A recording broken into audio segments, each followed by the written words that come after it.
বৃষ্টিতে কাদো কেউ দেখবে না। আমাদের সমাজে অনেক মানুষ আছে যারা আসলে তাদের বয়স হয়েছে কিন্তু কান্না করতে পারে না, সেই দুঃখটুকু কাউকে দেখাতে পারে না, বিশেষ করে সেই পুরুষ মানুষ। তো এই জন্যে হয়তো ওই গানের দুয়া লাইনটা, বৃষ্টিতে কাদো কেউ জানবে না। ঘরের দোচালা টিনের ঘরে, টিনের ছাউনি থেকে ছিটি ছিটি করে ঝিরঝির করে বৃষ্টির পানি, আর এখানে বসে বসে সেটা উপভোগ করা, এই যে আনন্দ, এই যে প্রকৃতির যে একটা অন্যরকম সৌন্দর্য। যারা 8 ঘন্টা ডিউটি করে, 10 ঘন্টা চাকরি করে, সকাল 8টায় যাদের সকাল হয় আর সন্ধ্যা হয় রাত 10টায়, তারা এই আনন্দটুকু বুঝবে না। আমি কৃতজ্ঞতা জানাই যারা আমাকে ষড়যন্ত্র করে বা যা করি ওই চাকরি থেকে সরিয়েছে। তারা সরিয়েছে বলেই আজ এত সুন্দর একটা মুহূর্ত উপভোগ করতেছি, মনে দুঃখ নেই। কারণ প্রকৃতি আপন রূপে, প্রকৃতির কাছে আসা আনন্দ, তার প্রকৃতি কিন্তু নানা সময় নানা রূপ করে।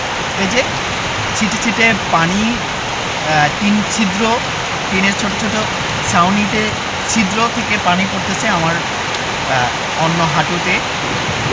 এই যে আকাশে মেঘের গর্জনী, হ্যাঁ, কবি রবীন্দ্রনাথ ঠাকুরের সোনার তরী সেই কবিতাটা, গগনে গরজ মেঘ, সেই মেঘের গর্জনী, আর এই যে প্রকৃতির সাথে খুব কাছ থেকে মিশতে পারাটা, এবং এই যে এটার ভিতরে যে একটা আনন্দ, এটার ভিতরে যে একটা অনুভূতি, এটা আসলে কাউকে বোঝানো যাবে না।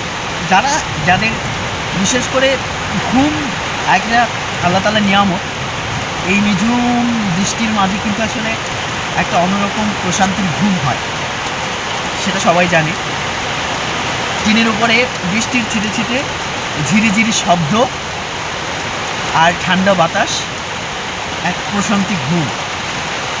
সকাল থেকেই বৃষ্টি পড়তেছে আমাদের এখানে, আর এই বৃষ্টিতে বেশ সকালটা ভিজলাম, এখনও বৃষ্টি পড়তেছে। টিনের ফাঁকে দাঁড়িয়ে এই বৃষ্টি উপভোগ করতেছি, বৃষ্টির পানি উপভোগ করতেছি, হাত থেকে খুব কাছ থেকে ধরতে পারতেছি।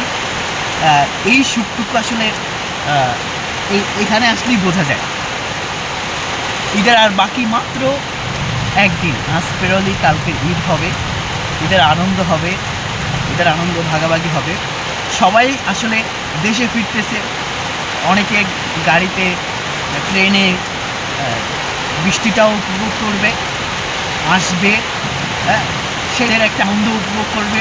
সকলের সাথে গরু কোরবানি করবে এবং কোরবানি গরুর মাংস বিতরণ, সে আর এক মজার দৃষ্টান্ত। আসলেই এটা একটা খুব সুন্দরতম দিন আমার জন্য মনে থাকবে।